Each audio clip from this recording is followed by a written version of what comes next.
ओम शांति। आज दिनांक 21 सितंबर 2022 बाबा ने महावाक्य में हम बच्चों को जो वरदान दिया, वरदान का मनन कर उसका स्वरूप बनेंगे। बाबा वरदान में बोले, रहम की भावना को इमर्ज कर, दुख दर्द की दुनिया को परिवर्तन करने वाले मर्सीफुल भव। आज बाबा हम बच्चों को मास्टर मर्सीफुल भव का वरदान देते। वरदान में बाबा कहते, रहम की भावना को इमर्ज कर, दुख दर्द की दुनिया को परिवर्तन करने वाले मास्टर मर्सीफुल भव। डिटेल में बाबा समझाते, प्रकृति की हलचल में जब आत्माएं चिल्लाती हैं, मर्सी और रहम मांगती हैं, तो अपने मर्सीफुल स्वरूप को इमर्ज कर उनकी पुकार सुनो। दुख दर्द की दुनिया को परिवर्तन करने के लिए स्वयं को संपन्न बनाओ। परिवर्तन की शुभ भावना को तीव्र करो। अर्थात बाबा विश्व को परिवर्तन करने के लिए इस धरा पर आता है। हम ब्राह्मण आत्माओं को ब्रह्मा मुख द्वारा एडॉप्ट करता है और यह श्रेष्ठ परिवर्तन का कार्य हम बच्चों को देता है। तो हम बच्चे इस कार्य के लिए इस धरा पर अवतरित हुए हैं। यह स्मृति रखना है कि यह जो मरजीवा जन्म हमें बाबा ने दिया है, यह रहम के लिए दिया है, दान पुण्य के लिए दिया है, उच्च कला को प्राप्त करने के लिए दिया है। तो बाबा कहते, प्रकृति की जब हलचल होती है, कोई रोग व्याधि फैलती है, तब अनेक आत्माएं रहम के लिए चिल्लाती हैं। तो अपने रहम दिल की सीट पर बैठकर, मर्सीफुल की सीट पर बैठकर उन आत्माओं की चीख पुकार सुनो। बाबा कहते, तुम आधारमूर्त आत्माएं हो, पूर्वज आत्माएं हो, इष्ट देव हो। तुम्हारी जड़ मूर्तियां आज भी सर्व आत्माओं की इच्छा मनोकामनाएं पूर्ण कर रही हैं, सब पर रहम कर सबको कुछ ना कुछ दे रही हैं। तो तुम आत्माओं को जो यह दुनिया परिवर्तन का कार्य मिला है, बाबा आता है दुख की दुनिया को सुख की दुनिया में परिवर्तन करने। तो दुखी आत्माओं को, परवश आत्माओं को, कमजोर हिम्मतहीन आत्माओं को हिम्मत की आवश्यकता है, सुख की शांति की आवश्यकता है। तो अब अपने उस श्रेष्ठ सीट पर सेट हो जाओ, पुरुषार्थ की गति को बढ़ाओ, सर्व आत्माओं को अपने समक्ष इमर्ज करो और सर्व को समान दृष्टि वृत्ति से रहम की भावना रख, मर्सीफुल की सीट पर सेट होकर शुभ भावना शुभ कामना द्वारा सबका परिवर्तन करो। सबको दुख से मुक्त कर सुखी बनाओ। तुम देखते हो, घर में कोई बच्चा गलती कर देता है तो माता पिता बड़े बूढ़े उस पर रहम कर उसे माफ करते हैं, क्षमा करते हैं, मर्सी करते हैं। तो ऐसे ही अब तुम पूर्वज आत्माओं को, आधारमूर्त आत्माओं को, इष्ट देवों को, सर्व आत्माओं पर रहम करना है। सर्व की गलतियों को, कमी कमजोरियों को भुलाकर सब पर रहम करना है। सबको सुख, शांति, शक्ति, ज्ञान से भरपूर बनाकर इस दुख की दुनिया से मुक्त कर सुख की दुनिया में ले जाना है। बाबा कहते, आपके संपन्न बनने से यह दुख की दुनिया संपन्न अर्थात समाप्त हो जाएगी।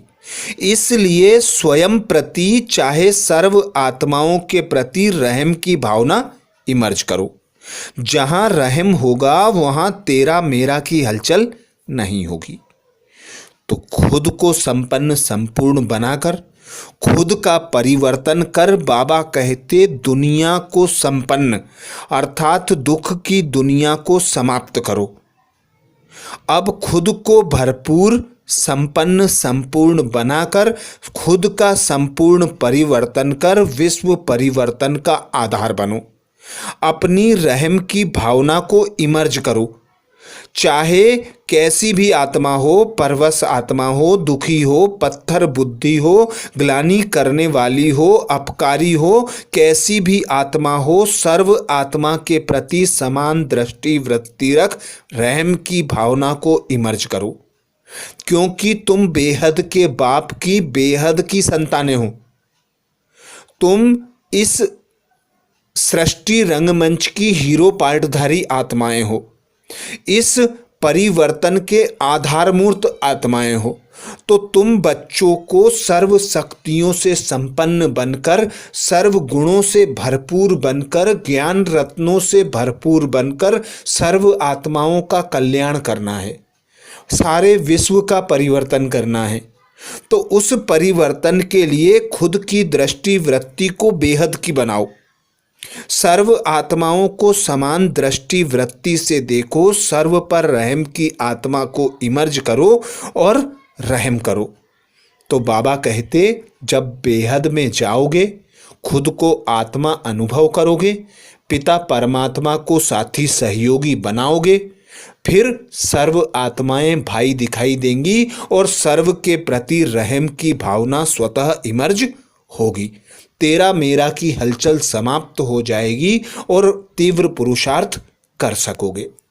स्लोगन में बाबा कहते, ज्ञान और योग के दोनों पंख मजबूत हों तब उड़ती कला का अनुभव कर सकेंगे। ज्ञान और योग के दोनों पंख मजबूत हों तो उड़ती कला का अनुभव कर सकेंगे। बाबा कहते, ज्ञान और योग के बैलेंस के आधार पर तुम श्रेष्ठ उच्च पद प्राप्त करते हो।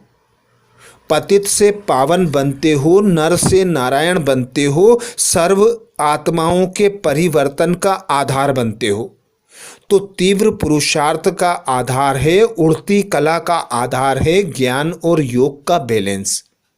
बाबा कहते, एक आंख में मुक्ति हो और दूसरी आंख में जीवन मुक्ति हो। तो पिता परमात्मा को सदा साथी सहयोगी बनाकर, पिता परमात्मा के ज्ञान का स्वरूप बनकर, पिता परमात्मा द्वारा प्राप्त हुए खजानों को प्रत्यक्ष करना, उड़ती कला का अनुभव करना है। तो आज बाबा ने महावाक्य में हम बच्चों को जो मुख्य सार सुनाया, सार का मनन करेंगे। बाबा बोले, मीठे बच्चे, बाप है गरीब निवाज।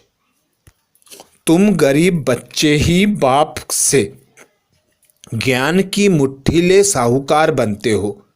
बाप तुम्हें आप समान बनाते हैं। बाप है गरीब निवाज। तुम गरीब बच्चे ही बाप से ज्ञान की मुट्ठी ले साहूकार बनते हो।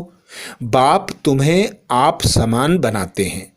प्रश्न किया बाबा ने, असुरों के विघ्न जो गाए हुए हैं वह इस रुद्र यज्ञ में कैसे पड़ते हैं? असुरों के विघ्न जो गाए हुए हैं वह इस रुद्र यज्ञ में कैसे पड़ते हैं?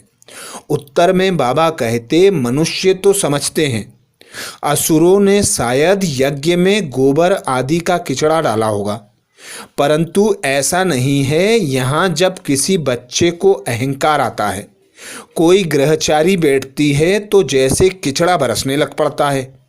क्रोध में आकर मुख से जो फालतू बोल निकलते हैं वही इस रुद्र यज्ञ में बड़ा विघ्न डालते हैं। यह कई बच्चे संग दोष में आकर अपना खाना खराब कर देते हैं। माया थप्पड़ मारकर इंसॉल्वेंट बना देती है। धारणा के लिए मुख्य सार में बाबा कहते, पहली पॉइंट, पहला अवगुण जो देह अभिमान का है उसे निकालकर पूरा देही अभिमानी बनना है। पहला अवगुण जो देह अभिमान का है उसे निकालकर पूरा देही अभिमानी बनना है। दूसरी पॉइंट बाबा कहते, अविनाशी ज्ञान धन जो बाप से मिल रहा है उसका दान करना है। बाप समान निरंकारी बनना है। मुख से रत्न निकालने हैं, ईविल बातें नहीं सुननी है। अविनाशी ज्ञान धन जो बाप से मिल रहा है उसका दान करना है, बाप समान निरहंकारी बनना है, मुख से रत्न निकालने हैं, ईविल बातें नहीं सुननी है। तो ये थे बाबा के महावाक्य। अच्छा, ओम शांति।